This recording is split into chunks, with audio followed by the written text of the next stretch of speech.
It's obvious that City Hall has changed its tune. It seems Mayor Brandon Scott is changing his tune on some laws banning squeegee kids in certain areas. Fox 45 News takes a closer look at those laws and the pivot from City Hall.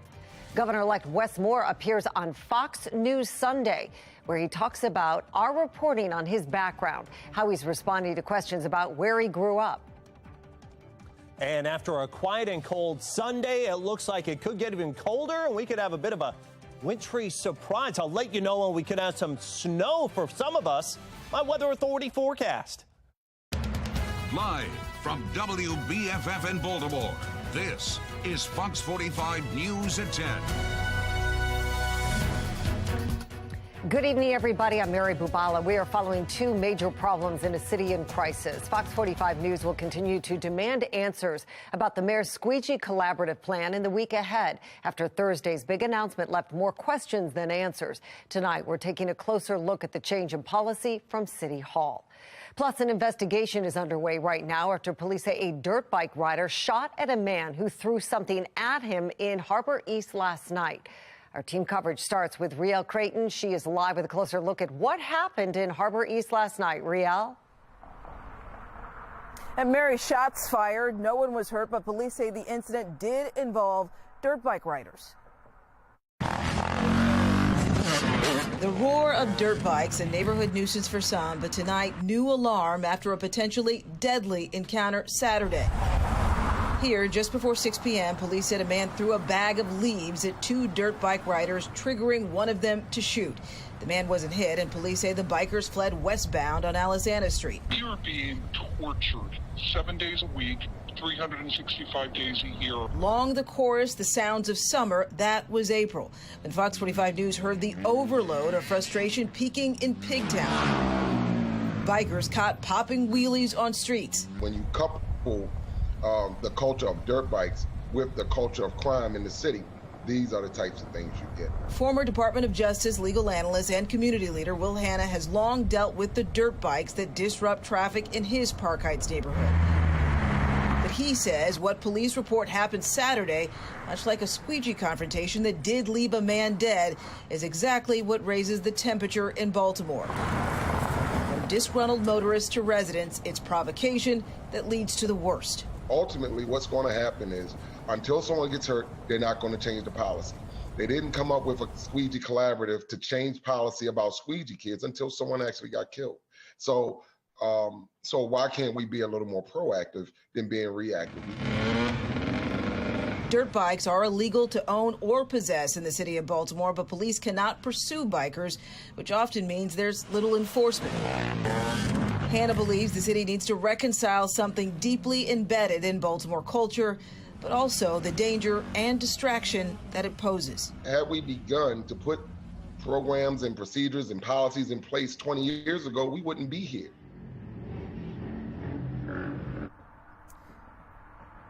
Now, over the summer, Baltimore City Council did approve legislation meant to curb street racing and stunt driving that includes dirt bike riders. Violators could face a fine of up to $1,000 or even 12 months in jail as a misdemeanor charge. Reporting live in Baltimore tonight, Riel Creighton, Fox 45 News. Riel, thank you. Well, the city used to have a dirt bike task force dedicated to identifying and charging those riding illegal dirt bikes in the city. However, that task force was disbanded in May of 2021, 5 years after it was created. And since that task force was disbanded, we've seen a number of incidents involving dirt bikes, including another shooting. Last May, police say a group of people on dirt bikes shot two people along Northern Parkway in Northeast Baltimore. A few weeks after that, Fox 45 News obtained video from Fells Point showing dirt bike riders speeding by dangerously close to people right there on the sidewalk. This summer, a viewer sent Fox 45 a video of a large group of dirt bikers weaving in and out of traffic on the JFX in the city. And we've also seen the dirt bike riders themselves get hurt. This year, a car hit and killed a dirt bike rider over Memorial Day weekend. And last year, a fire truck on its way to a scene hit and killed a dirt bike rider. Fox 45 News has spoken to the riders who tell us some of them don't care what they're doing is illegal. I just ride my dirt bike for fun, for real. But they're illegal. I mean, I do it for fun. It ain't illegal to me. If you see dirt bike riders in your neighborhood and you can safely take pictures and video of it, we want to see it. You can send them into our website, foxbaltimore.com/chime in, or use the Fox 45 News mobile app. Well, the dirt bike law is not the only one that has gone largely unenforced in the city lately. 2 laws are on the books targeting soliciting, and they could get squeegee kids out of intersections, but they haven't been enforced. That is, until now. It's obvious that City Hall has changed its tune. Mayor Brandon Scott says the city will begin enforcing some laws on the books banning squeegee activity in certain areas. It comes after months of conversations with the Squeegee Collaborative, a group the mayor created after police say a 15-year-old squeegee kid shot and killed Timothy Reynolds in July. Fox 45's Mackenzie Frost continues our team coverage. Squeegee kids at some of the busiest corners in Baltimore will have to stop darting between cars looking to squeegee and make some cash starting in January. It comes after Mayor Brandon Scott that the buck would stop here. Unveiled the long-awaited recommendations from his Squeegee Collaborative. The lengthy plan includes banning the activity at these high-volume corners. But it's a switch from the rhetoric Scott in the mayor's office has been saying for months about not moving squeegee kids from the corners. It's obviously that post-election, City Hall wishes to engage in some level of combating or enforcement measures. Jeremy Eldridge, a former city prosecutor, says it's clear the city has made an about-face when it comes to their approach to enforcement of these laws. But a central piece to the enforcement and accountability portion of the squeegee plan still remains uncertain. The million-dollar question here is what law goes on the citation that's issued to either the adult or the juvenile. After 2 warnings, the squeegee kids will get a citation. But right now, Police Commissioner Michael Harrison says that's still being developed. What's the citation that they would get? We're now developing protocols, policy, training. Eldridge says there are several laws that could be used to issue the citation. Some of the same ones Fox 45 News has been questioning and reporting on for months. Aggressive panhandling, solicitation, or loitering.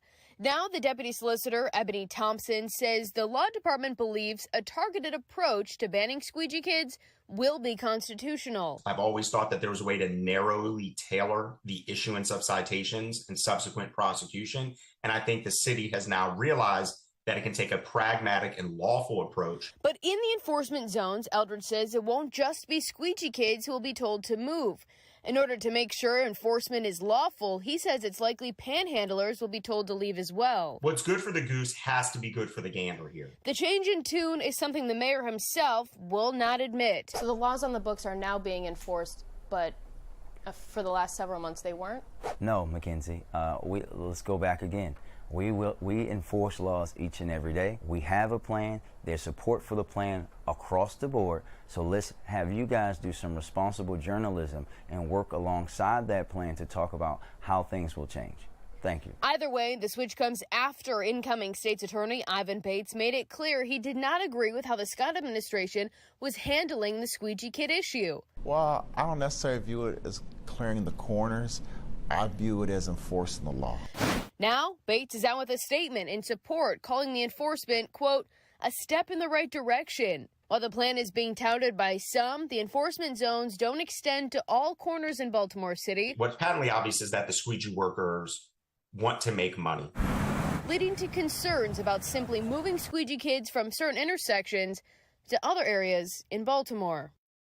The city says it will be working with various groups to implement those training programs and provide the services to the squeegee kids, but it's also clear that the framework for actual implementation hasn't been announced yet. In Baltimore, Mackenzie Frost, Fox 45 News. And here's a closer look at those 6 enforcement zones. They include Light and Conway, where Tim Reynolds was shot this summer, President Street by Little Italy and Harbor East, and the 395 MLK corridor by the stadiums and the University of Maryland Medical Center. In Northeast and Northwest Baltimore, Sinclair Lane and Northern Parkway spots will be off limits to squeegee kids. Well, we have seen a number of incidents happen in those zones over the past few months. In one of them, police say squeegee kids running from officers broke into a woman's home. Fox 45 News spoke with her about the new plan. All we're doing is taking a problem and moving it to a different intersection, period. So that's not fair to the rest of the people who pay taxes in the city. is it? No. Former Republican Baltimore congressional candidate and political commentator Kimberly Klacik shares the same reservations. Moving kids from one zone to another, it's basically what's going to happen. And you're going to see more squeegee washers in areas that you didn't see them before. And I have to wonder, like you said, where is this money coming from? This sends a message to incoming state's attorney Ivan Bates, right? This will happen similar to the times that he's going to be sworn in. And the mayor's basically saying, look, you might have a plan on your own, but I'm going to enforce the plan that I have, which I have to say is opposite of what state's attorney Ivan Bates said he was going to do. He said one citation, and then he's going to prosecute. Well, Fox 45 News has some questions about the plan as well. The plan says squeegee kids will be cited for being in the 6 enforcement zones, but it's not clear what that citation will be. We know squeegee kids will be paid to go through workforce training, but we still don't know how those payments will work or how much the squeegee kids will be paid. Fox 45 News will continue to ask for answers to those questions in the weeks ahead. Our commitment to you is to hold city leaders accountable for the plan they announced, as well as the other problems facing Baltimore. Well, in the meantime, we want to know what you think. Do you believe Mayor Scott's squeegee plan will be fully implemented and work? So far, 97% of the people who voted say no. Go to foxbaltimore.com/vote to weigh in. And turning now to another big issue Fox 45 News will follow this week, the City Council's push to change its pension requirements. In response to voters' decision to put term limits on elected leaders, the council is working on a new bill that would make them eligible for a pension after serving 2 terms instead of 3. In less than 2 weeks, the City Council passed the bill out of committee and it advanced to a 3rd reader. By comparison, a dirt bike ordinance took about 6 weeks to make it that far. A bill targeting gun violence in 2020 took nearly 3 months to get a final vote. What's amazing about this is how quickly they were able to address this in response to a people-led initiative, which was question K for term limits. I mean, there's so many other issues that they could fast track along. I mean, our property taxes are twice the surrounding counties. Our crime rate is still, rising. Our education system is failing. But they chose to address this. Now, again, these term limits don't go into effect till 2024. So there's plenty of time, even after now, to even address this. So it's just amazing to me, one, that they took this time now to do it. The Baltimore City Police Union has been pushing back on the pension plan. 12 years ago, the city of Baltimore changed the police and fire pensions from 20 years to 25 years of service. The FOP president is calling the council's bill a, quote, privilege class move and an attempt at self-service. He says if the council decides to change its own pensions plans, then they should move the fire and police pensions back to 20 years. We want to know what you think on this issue as well. Is it fair for first responders to wait 25 years for city pensions while city council just waits 8? So far, 96% of voters say no. Go to foxbaltimore.com/vote. Click on the Pulse tab to weigh in. Governor Larry Hogan weighs in on the midterm elections. His message for the Republican Party. Could it be time for Republicans to dump Trump? I'm Christine Frizan with a look at why that question is sparking debate in Washington.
Current Governor Larry Hogan and Governor-elect Wes Moore both appeared on national news programs today. Governor Hogan appeared on CNN's State of the Union, while Wes Moore appeared on Fox News Sunday. Moore's appearance today comes before he's expected to announce some key administration leaders tomorrow afternoon. Fox host Shannon Bream asked him about FOX45's reporting on his upbringing. Despite Moore talking about growing up on the streets of Baltimore City in his book, The Other Wes Moore, FOX45 News found no evidence Moore was born or grew up in Baltimore, instead finding he moved to New York City as a young man and attended a prestigious military school in Pennsylvania.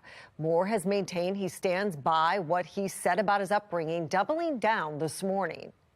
There's nothing in my book on anything that I've written or that I've ever said that has been exaggerated or misled anybody. I don't have a reason to exaggerate my life, but I'm proud of my background, and I'm proud of the fact that I've been honest about it the entire time. Well, FOX45 News has done extensive reporting on Wes Moore's background, including interviews with the family of the officer of the so-called other Wes Moore was convicted of killing, and Moore's failure to correct people who have said he has a Bronze Star for his military service. You can find all of our reporting on our website, foxbaltimore.com. Meanwhile, Governor Larry Hogan addressed the Republican Party on CNN's State of the Union today, saying it's time for the party to move on from former President Donald Trump. The governor has been a longtime critic of Trump and says he isn't a lone voice in his party anymore. He says the midterm should have seen a huge red wave, and Republicans did score victories when they focused on the economy, crime, and education, but lost when they sounded too much like Trump. People who tried to relitigate the 2020 election and focused on conspiracy theories and talked about things the voters didn't care about, they were almost universally rejected. Governor Hogan himself was rumored to be a 2024 GOP contender and did not deny it this morning. Well, taking a live look at Capitol Hill now, where there are tough conversations going on among members of the Republican Party. Those conversations coming after President Biden and his party lost the fewest seats in Congress in 4 decades. As national correspondent Christine Frizzell reports, Governor Hogan isn't the only one pointing a finger at Donald Trump. Thank you, Nevada. For Republicans in 2022, it was a moment of reckoning, laying out a clear choice between the future and the past. Those that were most closely aligned with the past, those are the ones that underperformed. We as a party need to have a debate about ideas. The past, according to Senator Bill Cassidy, synonymous with one man, former President Donald Trump. We're going to win so much, you may even get tired of winning. That winning, at least of a Republican majority in the House, is still not certain, and Democrats will keep control of the Senate, despite low approval ratings for President Joe Biden. When you say an election is stolen and there's no evidence, that's the roots of the beginning of the end of a democracy. Threats to democracy often coming in just below the economy and inflation as a top issue driving voters to the polls. It's basically the third election in a row that Donald Trump has cost us the race, and it's like, 3 strikes, you're out. Even Missouri Senator Josh Hawley, considered a Trump loyalist, tweeting Saturday night, "The old party is dead. Time to bury it. Build something new." That task may be made much more difficult with a big announcement expected from the former president this week and an upcoming runoff election in the state of Georgia between incumbent Senator Raphael Warnock and Trump-endorsed candidate Herschel Walker.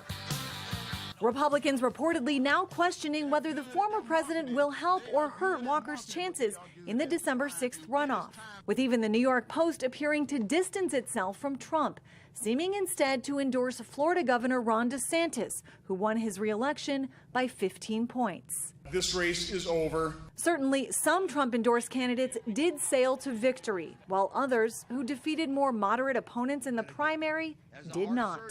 The former president blaming Mitch McConnell in a post on Truth Social. With some Republicans pledging their loyalty to Donald Trump, others now appear to be walking away as the country watches and waits to see what happens next. I'm Christine Frizzell reporting. The Inner Harbor Ice Rink, it is back. The winter attraction returned this weekend. It will be open until January 16th. It's one of a number of attractions coming to the downtown area for the holiday season. The German Christmas Village will return to the Inner Harbor next week. That's always a fun place to go. And it is beginning to feel a lot more like the holiday season out there, too. Temperatures already dropping. Chief Meteorologist Jonathan Myers has the latest for us. I guess it is sort of mid-November. Yeah, we're getting there. It's almost Thanksgiving. You know, temperatures dropping off to highs of 51 today. It felt colder than that. And then tonight, yes, we do have freeze warnings. And in fact, up and down the 95 corridor, pretty much everybody except Carroll County and northwestern Howard County, where the growing season has ended. And this is only the beginning of some potentially wintry weather for some of us, if you catch my drift. Well, I'm going to be talking about the potential of that S word in the forecast here in a couple of minutes. Not for everybody, but just hold on. 39 degrees right now. It is cold. It is clear. Winds out of the west at 8 miles an hour. So it feels more like the low and mid 30s. Humidity at 55% after a gusty day today. I know it was trying to get some leaves off the lawn. It was not an easy task. The Toyota East Inner Harbor Skycam looks more tranquil now. Temperatures are all in the 30s to near 40 right now. Well down on their way into the 20s to near 30 overnight. Look at these temperatures all dropping down 15 to 25 degrees colder than they were just 24 hours ago. Yesterday in the 70s, today nowhere near it, only 51 for that high temperature.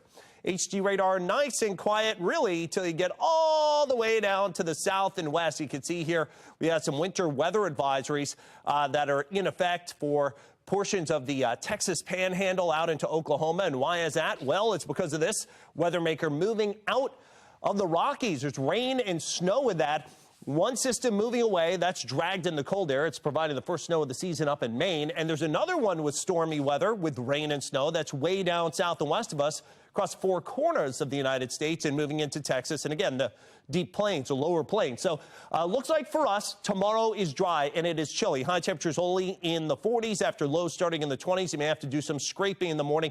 Of course, any tender vegetation has to come inside. Tuesday, the day of interest, as we start here in the 20s and 30s. And look what happens. Some of that blue, that's snow. By noontime, I think some sprinkles move in. Light rain here and there. But look at what happens into the afternoon and the evening. Starts as rain for everybody, but toward and just after sunset, for a couple hours, there could be some wet snow mixed in, say, north of Westminster, up north and west of 83 up in northwestern Baltimore County. Switches over to rain for everybody. Although temperatures will be above freezing as it happens, there could be a coating of snow in a couple of spots here, north and west, say, of Westminster up toward Tawnytown. That will be Tuesday toward sunset. So that's something we're tracking. You want to stay tuned tomorrow morning. Justin Chambers will have the very latest. Otherwise, tomorrow's a really nice day. That day of interest on Tuesday, Wednesday, it's all out of here, and it stays chilly all the way through the Ravens game on Sunday. Jonathan, thank you. A vigil for a man killed in Owings Mills last week. How a friend who was there when the victim died is honoring his memory. Baltimore City inching closer to a grim milestone. How close we are to seeing 300 lives lost for an 8th year in a row.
In Baltimore County, an 18-year-old man is facing charges in connection with a fatal shooting. Police say it happened in Middle River just after 3 yesterday afternoon.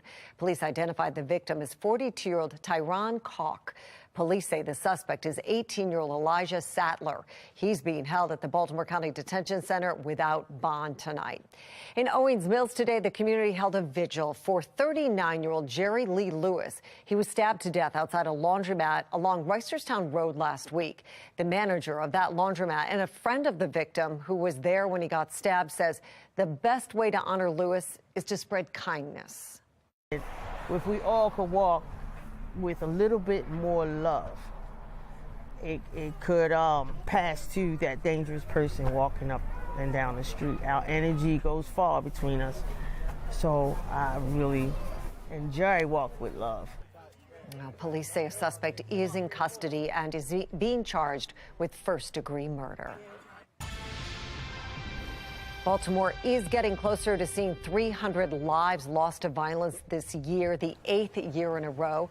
This weekend saw at least 3 people shot. One of the victims died. The latest shooting scene is on the right side of your screen. Police say they found a man with a gunshot wound in a crashed car along Pennsylvania Avenue in West Baltimore. 294 people have been killed in Baltimore so far this year. Well, still ahead, a World War II veteran is celebrating a milestone birthday. How he's reflecting on his time in service. A global computer chip shortage is costing American companies billions of dollars. A look at a possible alternative in tonight's Full Measure report.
A global computer chip shortage is costing American companies billions of dollars. Full Measure Shell Atkinson reports on the global effort to find a solution.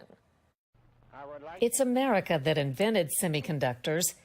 I have here a small rectangular piece of a semiconductor.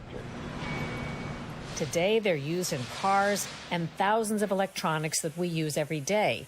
But the U.S. produces just 10% of the world's chips. Europe accounts for another 10%, mostly made here in Silicon Saxony. Taiwan makes 2/3 of the global supply. With current tensions between Taiwan and China, which controls the island chain, the chip-making imbalance poses national defense concerns. The U.S. CHIPS Act, passed in August, aims to address concerns with $280 billion taxpayer dollars to pump up computer chip production and high-tech research. And governments around the globe are spending billions on similar efforts. At a stop in Berlin, we spoke to Monica Lischke with top chip maker Intel. She tells me that Intel is spending $20 billion to build a mega factory here in Germany. It's making a similar investment in Ohio and expanding sites in Ireland, Oregon, New Mexico, and Arizona. We've seen an unbalance in global supply chain. So currently it's like 80% is being produced in Asia and 20% it's like the split between the United States and the European Union. So it's 80-20. So our long-term goal as within the industry is 50% Asia and 50% then between the United States and the European Union. Drive south from Berlin to Dresden. Thank you so much. Another company, Global Foundries, is playing a big part in the new chip drive. Executive Jens Drews shows us the company's expansive Saxony factory, Europe's biggest. In the United States, there's talk about over-reliance on Asian producers when it comes to computer chips. Well, it's the case worldwide. And so in Europe and in the US, discussion began what happens if we are vulnerable because the supply chains no longer work. And I think the chip shortage was not politically inspired. It just happened because demand and supply were out of whack. But now the realization is there. We should not be completely dependent on 2 or 3 countries in pretty volatile regions. By the way, Silicon Valley and Silicon Saxony are so called because silicon is the material most commonly used in chips. It's considered an ideal and inexpensive semiconductor of electricity. For Full Measure, I'm Cheryl Atkinson. And you can watch Full Measure Sundays on Fox 45 at 10 a.m. Well, the Ravens waved bye to the Saints and enjoyed a nice week off. We break down the Monday night victory and the Big Easy ahead on Sports Unlimited.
Well, Fox 45 News is wishing a very happy birthday to a Virginia veteran. Today is Pete Anastasi's 101 first birthday. He was honored during a special celebration on Veterans Day on Friday. He served in the Army in North Africa during World War II. And I was glad I could do my part. You know, if all my buddies were in, sad enough, they were all in the Marines, and that was sad too, because unfortunately half of them didn't come back. And I feel God blessed me and it stayed with me through all that we went through over and back. Pete looks 70 tops. My goodness, 101. Pete's wife, Betty, was also there for the birthday celebration at the Freedom Museum in Virginia. They've been married 77 years. They met at a USO dance in Manassas. And get this, Pete says he only went to that dance because he missed a bus to D.C. Fate. Destiny, it was meant to be. Well, that's all the news at 10. I'm Mary Bubala. Thank you so much for watching. Rocco DeSangro joins us now with Sports Unlimited. Rocco? Mary, thank you. Another Sunday without Ravens football as the team enjoys a much-needed bye week to rest up. Baltimore's schedule gets much easier from this point on. Could the Ravens possibly win out? It's a question many are asking. Monday night in the Big Easy, the Ravens beat the Saints for the third straight win. How the team got it done without Mark Andrews, Rashad Bateman, and Gus Edwards. It's the video that'll have you wondering who's cutting onions. A young boy brought to tears after meeting Lamar Jackson. The Berry family shares that very special moment. Plus, he's the number 3 player in the state, and Kevin Willard, he made sure that he stayed home. We go one-on-one with Maryland basketball signee Jonathan Lamoth next on Sports Unlimited.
Hello and welcome into a brand new edition of Sports Unlimited. I'm Rocco DeSangro. NSYNC's famed song Bye Bye Bye was actually about the NFL bye week. I'm completely kidding. Please don't change the channel. But the Ravens enjoying theirs and hoping to get some guys well rested for next Sunday's tilt with the Panthers. It's always nice to head into the break with a win, and Baltimore picked up its third straight Monday night. Ravens back in the very building they won Super Bowl 47 in. Roquan Smith making an impact early, showing people why the Ravens traded for him. 2 big stops here of Alvin Kamara on 2nd and 3rd down to force the Saints to punt. He was solid in his Ravens debut. And that would lead to this. Lamar Jackson rolling right. Looks like he's going to run the ball, but has everyone fooled. Hits Isaiah Likely for the score. Lamar's 100th career passing touchdown. Likely 2nd in 2 weeks. Ravens defense would force another punt. Oh, on the doorstep, Kenyon Drake walks right in. Just the start of a big night for him. Baltimore led 14-3 at the half. Let's go to the second half. Justin Tucker knocks home a field goal to make it a 17-3 game. Saints with the ball now. Andy Dalton, sacked by Justin Houston, and then Marlon Humphrey.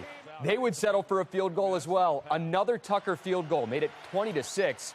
So the Saints back on offense again, but not for long. Check this out. First play of the drive, Andy Dalton's pass batted by Brent Urban, picked up by Justin Houston. He was on another level. That sets this up. Kenyon Drake from 3 yards out. Ravens took a 27-6 lead on the made extra point. Cruise control from here on out, right? Kind of. Andy Dalton finds Jawan Johnson. Marcus Peters can't quite push him out of bounds. Chuck Clark, he stops on the play because he thinks he is out of bounds. Only touchdown the Ravens defense allowed. They go on the win to Monday night game, 27-13, the final score. Obviously a really great win. A tough environment, tough football team. Saints are very physical. They play very hard. They got a good scheme, well coached. So we're very pleased to come out here with a win. Justin Houston made Ravens history with his performance against the Saints. The 33-year-old linebacker registered an interception and 2.5 sacks. He became the first player in franchise history to record 3 straight multi-sack games. Here's the crazy part. He wasn't even sure if he was going to play this year. I was actually thinking about retiring, and me and my wife took a vacation, and I turned my phone off, and we was there for like 3 or 4 days, and I just prayed, and I just prayed, and I prayed, and I literally heard God say, give me all of you, and I will give you your desires.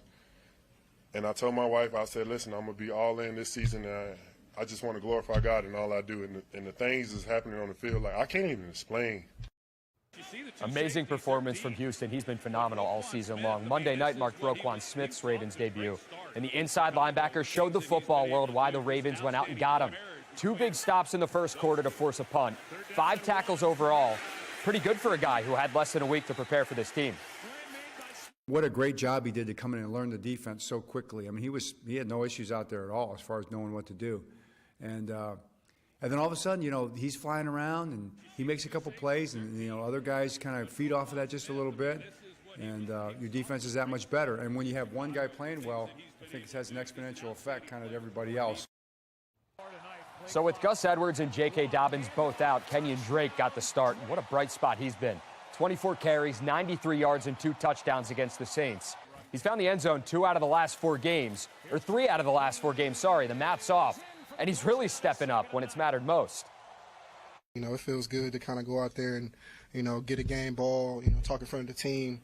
But it's a lot of people around me that kind of push me to be where I'm at, from my injury coming off of the season injury last year, to the guys in my room, to, Erics and Harp, believing in me. At the end of the day, I'm here to do a job and to do it well. So without Mark Andrews, Rashad Bateman, or Gus Edwards, Lamar Jackson got it done with his legs and spread the wealth between his receivers. No, his numbers weren't eye-popping, but 10 guys caught passes, and most importantly, the Ravens got the win. I feel we responded very good. Guys were getting open. Offensive line did a terrific job. We missed. I'm still mad about those 2 to D-Rob, but just like Jay Houston said, we left a lot of plays out there, but, I see our ramp is going up right now, so we're doing good. That brings us to our Twitter question of the night. What are your favorite and least favorite moments of the season so far? I'm on Twitter at Rocco DeSangro. I'll have some of your responses later on in the show. The Ravens just played the Saints, Baltimore and Cincy, both on a bye. New Orleans taking on the AFC North in back-to-back weeks. This time it's the Steelers who just got T.J. Watt back. Big Ben in the house for the Steelers Saints. First quarter, George Pickens. From a yard out, he's going to take it in. Steelers up 7-0. The story of this game, Pittsburgh's rushing attack. They ran for 217 yards. Kenny Pickett didn't have to do too much. Here he keeps it himself from 1 yard out. The Steelers beat the Saints 20-10 the final score. To Miami, where the Dolphins hosted the Browns. The story of this game, Tua Tagovailoa. Tua threw 3 touchdowns, say that 5 times fast, including this highlight reel grab by Trent Sherfield. The Dolphins roll 39-17. They've won 4 straight. They're 7-3 and lead the AFC East. The Ravens, they sit atop the AFC North, essentially at the midpoint of the season. The Bengals also had a bye today. They're a game back. This sure looks like a 2-horse race. The Browns and Steelers, they're both 3-6. Game of the day and catch of the year. This afternoon in Buffalo, that's Minnesota's Justin Jefferson. Check this out. Insanely acrobatic with one hand. He pulls it away from the defender who's got two hands on the ball. That might be the catch. Best catch I've ever seen. I don't know. Final minute, the Bills on their own one after a goal line stand to seemingly seal the game. They fumble. Vikings recover for a touchdown and a 3-point lead. The Bills got a field goal to force overtime, and then Minnesota up 3. Josh Allen picked off by Patrick Peterson. The Vikings go on to win a thriller. 33-30. Minnesota has won 7 straight. Buffalo falls to 7-3, 6-3. Still ahead on Sports Unlimited. I'll go one-on-one with the newest Terps men's hoops recruit, Jonathan Lamoth. Plus, what was it like to be on the receiving end of that hug from Lamar Jackson? We'll hear from Landon Berry and his family on the young man's brave journey. Sports Unlimited rolls on.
Welcome back to Sports Unlimited. By now, you may have seen the viral video of Lamar Jackson hugging one of his biggest fans when the Ravens were in New Orleans. The young kid is Landon Berry from Mississippi. Landon, who was born with a heart condition, absolutely loves Lamar. So thanks to the Ravens, Landon got the surprise of his life. And as we found out, Landon couldn't be more deserving. Alex Parker spoke with the Berry family about the hug and beyond. Landon, what is it about Lamar that you like so much? Why is he your favorite? Well, first, his number is 8 because I'm 8 years old, and he's really, really fast, and I'm not really that fast, though. So they all knew except for Landon. We kept hearing a door open, a door open, a door open, and we're ready. And then finally, I see the door open, and what's up, Landon? What's up? I got someone here to see you. What's up, bro? How you doing? How you doing, Landon? How you doing? When he walked into the room, I was shocked. And when I started hugging him, I was like, this can't be Lamar. This has to be a dream. He had no clue. He had no clue. And then I was like, this is not a dream then. I like the jersey too, dog. I like the tears, man. I like the tears. there's one thing that I wish I would have got was his face when you see him kind of jump up.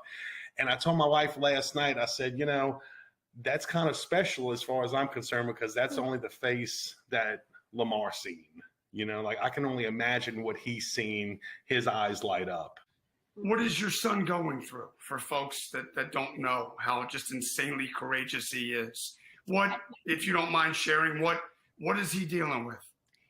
Well, he was born with a single ventricle, or they also call it a half a heart. He had his first open heart surgery at 8 days old.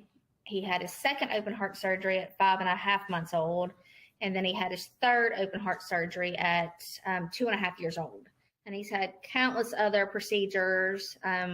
When he was in kindergarten, hold on a second. When he was in kindergarten, he was actually on the playground, and because he has a severe arrhythmia too, his heart actually stopped on the playground at school, but they were obviously able to revive him, and now he has a defibrillator implanted.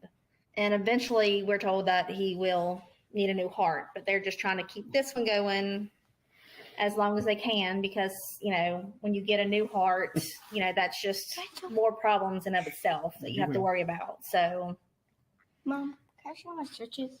Well, thank you for sharing that. Landon, there is nobody more deserving to meet their favorite player than you. I have a feeling Lamar got as much out of that hug as you did. If you could say something to Lamar, a few days have passed since the hug. What would you tell him now? Well, I would say thank you, and I would probably ask him if I can come to his house, and maybe play Madden or football. Dad, can I show you a pass? I'll ask her here. Oh, well, maybe later. Hey, Mom. Hold on. Let's finish this first. Knowing what your son is going through and how strong he is and how inspiring he is, what does this feel like for you? I don't, as much as he has been through and all the feelings we have gone through, I don't think I've ever felt that before. I mean, it was just pure joy to see him that happy. Am I meeting more people?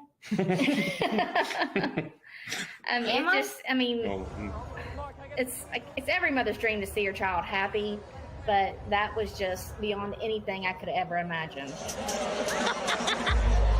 And we were just absolutely thankful for him to have the opportunity, you know, to be able to live out his dream. Landon, I know you're Lamar's biggest fan. I have a feeling your older brother behind you, Gavin, might be your biggest fan. Everything you say, he just lights up. He's definitely the best big brother ever. Can I show you my stitches? John. Your scar? You want to show him your zipper? Stand up and show it to him. That's when I had my third surgery. This is actually in his abdomen. That's when I had my third surgery. This is when I had my second surgery, and this is when I had my first surgery. Yeah, your first, second, and third one are there. Yep. Yeah. My goodness, you are a tough fellow. I do want to tell you, you said you love Lamar because you're 8 and he wears 8. When you turn 9, Justin Tucker already has 9. So I don't know what's going to happen here. I'm trusting that you're going to still stay with Lamar as your number one. Yes. Yeah. Hey, thank you guys so much. It is a privilege and a pleasure to chat with you. You, my man, are an inspiration to all of us, including Lamar and everybody that is going to learn about your story and has seen your now famous viral hug. Thank you all so much. Can I show you a catch real quick? Let's see you catch real quick. All right, come on. Here, hold that up, Megan. All right. No gloves. No, hold on. No gloves. Here. All right. Here, hold it so you can see it. I got it. There. All right, you ready? No, just stay right there. There we go. There we go. There you go. Those are like Lamar. That's right. Hey, thank you guys so much. We will keep in touch. Thank you very much. Thank you very much, Alex. I appreciate it. I appreciate it. Alex said it best. Landon is truly an inspiration to us all. What a story. Well, he's the number 3 player in the entire state of Maryland. Jonathan Lamoth is a St. Francis Academy standout. He's just a flat-out stud. Just a few days ago, Lamoth made his college decision final, signing with the Maryland Terrapins. I caught up with him one-on-one to find out why. What stuck out the most was the family environment and the developmental piece of just what I saw in myself in that program. And just the coaching staff brought me in from the beginning. Like I was the number 1 recruit, and it just felt good, and it felt like home every single time. Did you get to watch the game last night? Yes. Did you see Julian Reese balling out, your former Yes. teammate? It made me happy. Yeah, what was that like, man? And how pumped are you to be able to play alongside him again? I'm real pumped for it. We had a good relationship here. We played good together, so I'm just glad to keep that going, and I hope we can win some championships like we did here. What has he told you about the program in talks? I'm sure you've talked to him about playing for Maryland and playing for Coach Willard. What's the biggest thing that stuck out to you from those conversations? He just told me about practice, how intense it is, how high, how hard they work, how fast they play, and how Coach Willard just helps them play fast and just really lets them play. So it gives them the opportunity to just play their game and feel comfortable out there. For people out there that don't know who Jonathan Lamoth is, what can you tell them about your game and what you're bringing to this program? I'm a guard that can play multiple positions. I love playing with my teammates. I love making sure everyone is happy, everyone's eating, and I can play multiple spots on the floor, and I can knock down threes, get to the basket, facilitate, and whatever the coach needs me to do to win. Listen, you're going to fire Terps fans up with that. Favorite pregame song to listen to before a big basketball game? Lil Baby Freestyle. All right. Best place in Maryland and Baltimore we'll go to get a crab cake. I say Moves. All right. Big assist or big dunk? I think big assist. I like passing the ball. I like throwing oops, stuff like that. So that gets me more excited. All right. How about this? Posterizing someone or being the person that blocks someone trying to posterize you? Block. All right, go for the block. All about the defense, man. Yes, love that. The biggest thing you want to work on this year, your senior season at St. Francis Academy, that can help you develop into a college basketball player. You're already there, but I know you want to keep working. I want to work on my conditioning. I want to just keep getting stronger. And then I really want to be better on defense. I feel like I can work on my agility and stuff like that. So just being a better defender, playing all the positions I can play so I can be on the floor wherever Coach Willard needs me to play. Still ahead, the Ravens win over the Saints sets them up well for the season's second half. And your favorite and least favorite moments of the season so far coming up next.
Welcome back into Sports Unlimited. Let's jump right into our Twitter question of the night. Ravens flock, what are your favorite and least favorite moments from this season so far? Here's what you had to say. Let's go right to Brandon.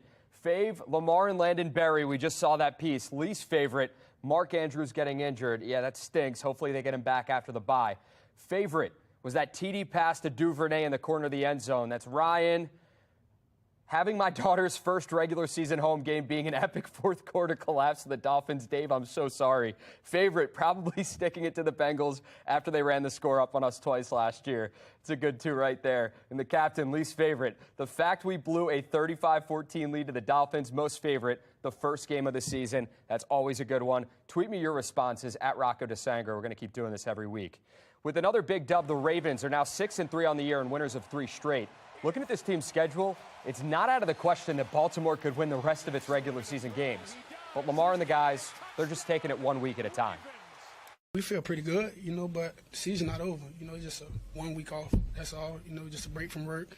We still got to stay locked in because it's a long season ahead of us. It put us in a very good, comfortable position right now. We just got to keep doing what we're doing. Stay locked in, keep cleaning up the little details here and there, and like the sky's the limit for us. The Ravens are back in action next Sunday at M&T Bank Stadium against the Panthers. That's it for this edition of Sports Unlimited. I'm Rocco DeSangro. Thanks for watching. Have a great night.